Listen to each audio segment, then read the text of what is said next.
അപ്പോൾ ഇന്ന് ഞാൻ പച്ചക്കറി വാങ്ങുന്നതും അതെങ്ങനെ രണ്ടാഴ്ചത്തോളം കേട് കൂടാണ്ട് സൂക്ഷിക്കുക എന്നാണ് ഇന്നത്തെ വീഡിയോ കേട്ടോ. അപ്പോൾ എല്ലാ ചൊവ്വാഴ്ചയും ഞങ്ങളിവിടെ പച്ചക്കറി വണ്ടി വരും, അവരുടെ അടുത്ത് നിന്നാണ് ഞാൻ കൂടുതലും പച്ചക്കറിയൊക്കെ വാങ്ങാറ് കേട്ടോ. അങ്ങനെ പച്ചക്കറിയൊക്കെ വാങ്ങി വീട്ടിലെത്തിയിട്ടുണ്ട്. ഇനി നമുക്കിതെങ്ങനെ സ്റ്റോർ ചെയ്യാൻ നോക്കാം. അപ്പോൾ ആദ്യം തന്നെ കോളിഫ്ലവറിൻ്റെ ഇലകളൊക്കെ ഉണ്ടല്ലോ, അതൊക്കെ ഒന്ന് എടുത്ത് കട്ട് ചെയ്ത് മാറ്റണം കേട്ടോ.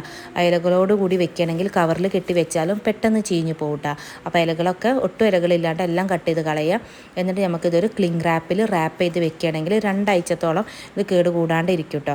ഇനി മുരിങ്ങാക്കായാണ്. മുരിങ്ങാക്കായ ഞാനിങ്ങനെ കഷ്ണങ്ങളാക്കിയിട്ട് ചെറിയ കഷ്ണങ്ങളാക്കിയിട്ട് ഫ്രീസറിൽ ഒരു സിപ്പ് ലോക്ക് കവറിലാക്കി വെക്കുകയാണ്. അപ്പോൾ നമുക്ക് ആവശ്യത്തിനെടുത്ത് ഉപയോഗിക്കാം. അതുപോലെ തന്നെ മല്ലിയിലയുടെ വേരൊക്കെ കളഞ്ഞതിന് ശേഷം ഒരു കണ്ടെയ്നർ ടിഷ്യൂ പേപ്പർ വിരിച്ചിട്ട് അതിലാണ് ഇട്ട് വെക്കുന്നത്. അതുപോലെ തന്നെ ഞാൻ ബ്രിഞ്ചാൽ വഴുതനങ്ങ ഞാൻ പെട്ടെന്ന് എടുക്കുന്ന കാരണം കവറിൽ തന്നെയാണ് ആക്കി വെക്കുന്നത്. തക്കാളി പിന്നെ പഴയത് കുറച്ച് ഫ്രിഡ്ജിലുണ്ടായിരുന്നു, അതെടുത്ത് മാറ്റിയിട്ട് പുതിയൊരു ടിഷ്യൂ പേപ്പർ വിരിച്ചിട്ട് തക്കാളി പഴയതൊരു പാത്രത്തിലും പുതിയത് ഒരു പാത്രത്തിലും ആക്കി വെച്ചിട്ടുണ്ട്. പിന്നെ ഉള്ളിയും വെളുത്തുള്ളിയും ഒക്കെ എടുത്ത് വെച്ചിട്ടുണ്ട്. അപ്പോൾ ഇത്രയേ ഉള്ളൂ.